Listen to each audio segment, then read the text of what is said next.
2016లో కింద భాగం అంతా చినిగిపోయింది. ఇక 2020 తర్వాత ఇక చూడాలి. 1940లో ఎలా ఉండేవారంటే తల మీద టోపీ, చక్కగా డ్రెస్ అప్ అయి వెళ్ళేవారు, షూ కూడా పాలిష్ చేసుకుని వెళ్ళేవారు. ఇప్పుడు 2020లో చూడండి, మరి నిజంగా నిలబడి ఉన్నాడా లేకపోతే అర్జెంట్ అవసరంలో కూర్చున్నాడో కూడా మనకు అర్థం కావట్లేదు. ఒక వింత ఫ్యాషన్ వచ్చేసింది, వింత పోకడ, ఆ విధానం మారిపోయింది. అప్పుడు చూడండి నీట్గా జెంట్లుగా ఉండేవాళ్ళు. అప్పుడు మనసులు బాగుండేవి, మనసాక్షులు బాగుండేవి. మనస్సు బాగున్నప్పుడు మన వస్త్రాలు కూడా బాగుంటాయి.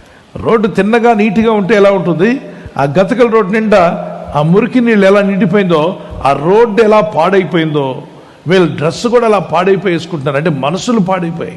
దేవుడిచ్చిన తలను నీట్గా పెట్టుకోకుండా పక్షి గూడులా తయారు చేసుకున్నారు. కొందరు చెట్లు కోసే రంపంలాగా తయారు చేస్తారు.